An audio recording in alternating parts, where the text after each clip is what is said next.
Hey everybody, welcome back to the channel. So today, we've got a brand that you might not be aware of. We're gonna check it out.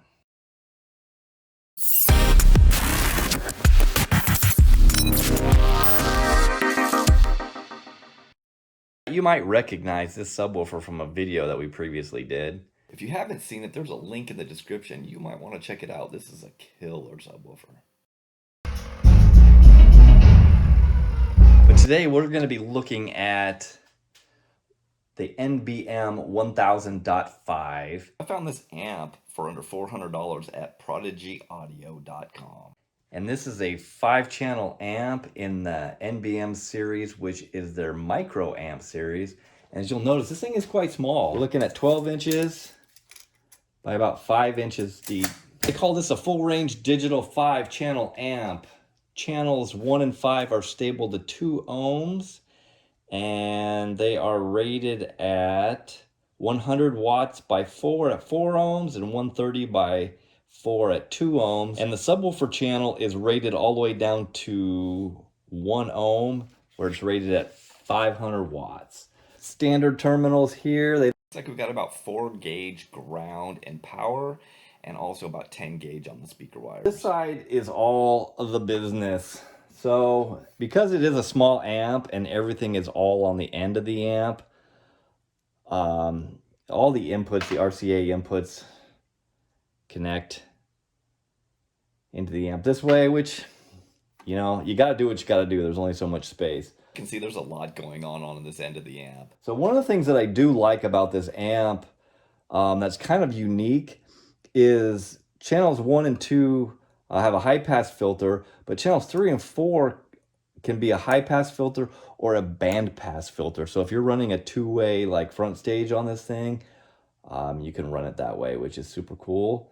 And you know, we got the typical gain, the subsonic filter, low pass filter, and there is a bass EQ. All right, we'll go over this a little bit more when we get this amp hooked up, but this has got a really cool bass knob. So the cool thing about it is it's going to give you the power and protect, and also it's got a clip light, which is great. So when you're over bassing your system and that light comes on, just turn it down. So also it's got a voltage meter on it, and it's got a little gain on it here where you can adjust it and dial it into, you know, either use your voltmeter or the gauge on your dash to dial this thing in. And you can see how hard you're running your system. You guys know the drill. Don't forget to like, leave some comments, and hey, please subscribe. All right, we got the NBM1000.5 on the bench. Let's turn this thing up, see how it sounds. I go from living to death. You got me seeing all red. Now I'm becoming a threat. I fucking heard what you said. I'll make you have some regret. And no, I never forget. So now you have a few deaths. That shit that needs to be paid with blood or some sort of pain. You got the permanent stain, which has determined your fate. I've never seen so clear.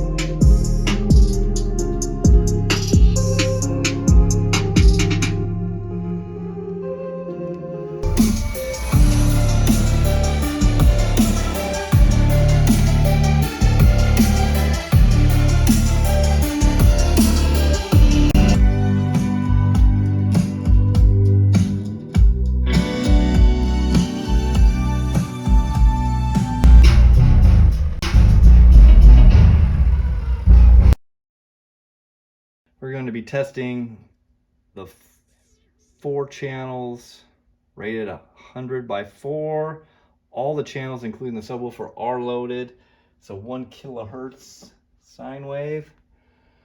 Let's see what she'll do.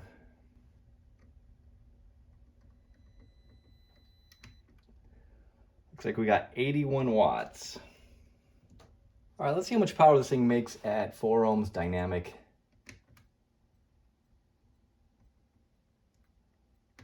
Looks like we got 84 watts. So we're going 2 ohms, stereo, all channels loaded.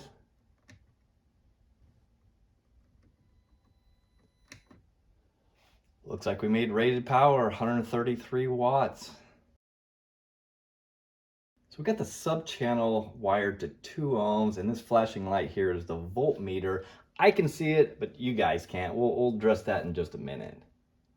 See what she does. Sub channel, all channels are loaded, 40 hertz, 2 ohms. Let's see what it'll do. It's rated 400 watts.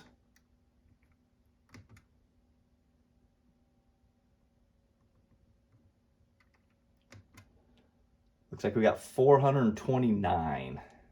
Let's see what this thing will do. 40 hertz dynamic.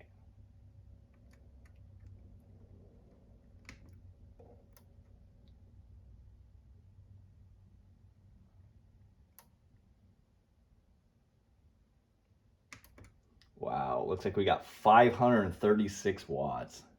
Not bad. All right, we're gonna test the subwoofer channel now. We got it loaded down to 1 ohm. All the channels are driven.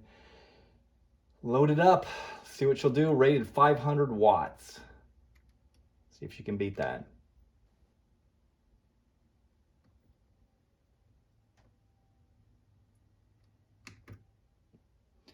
Wow, looks like we got 661 watts.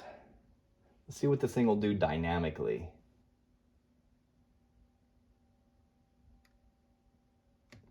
Looks like we got 865 watts, and that was only at like 13.8 volts. And after beating on this thing and then dynoing it, it only got to 111 degrees, and this thing doesn't even have fans on it.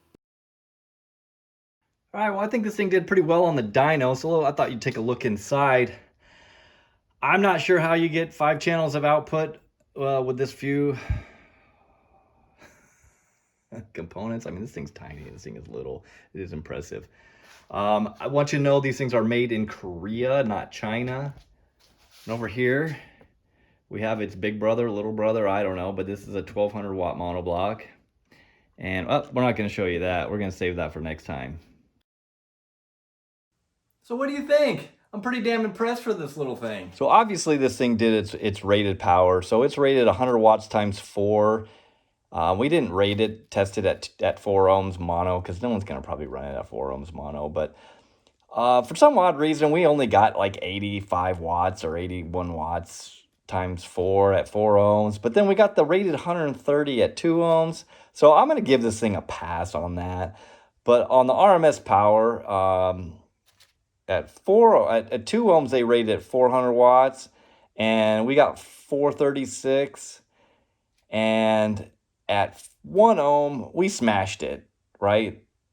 Just killed it. So, you know, dynamically, this thing made like over 800 watts. So, you know, let's go over this thing. The good, the bad, the ugly, what we like, what we don't like. I like that this thing is tiny. It's very small. It's not light. The anodizing on this thing is an absolute really beautiful color. And the branding looks great. This is a nice piece. I like the bandpass filters on. I like the bandpass filters on the crossovers for the high range frequencies channels. I think that's awesome. That's something you don't really see. It rated power. This thing is reasonably priced, and if you guys like Tiffany style RCAs, then I'm going to have to go with, these are Karen style RCAs. But again, where are you going to put all these RCAs on the end of the amp? There is no room.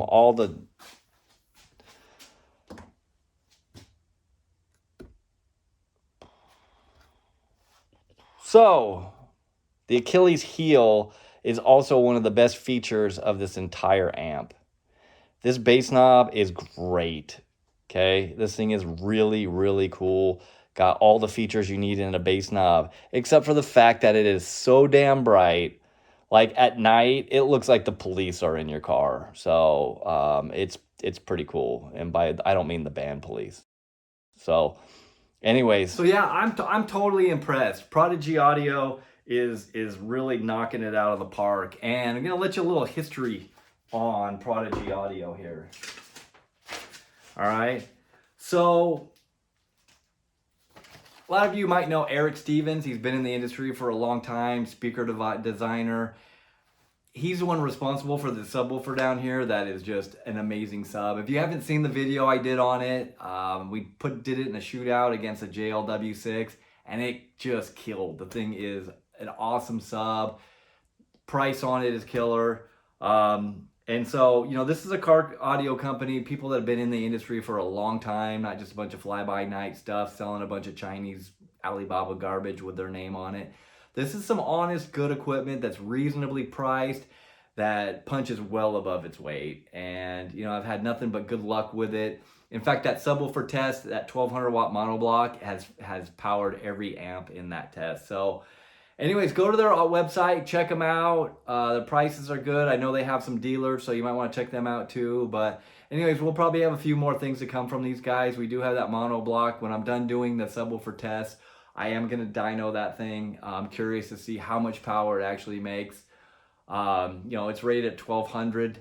You know, is it 1200? Is it 1400? I don't know, because this one killed it too, you know. So anyways, thanks for watching. Don't forget to like and subscribe. We'll catch you next time.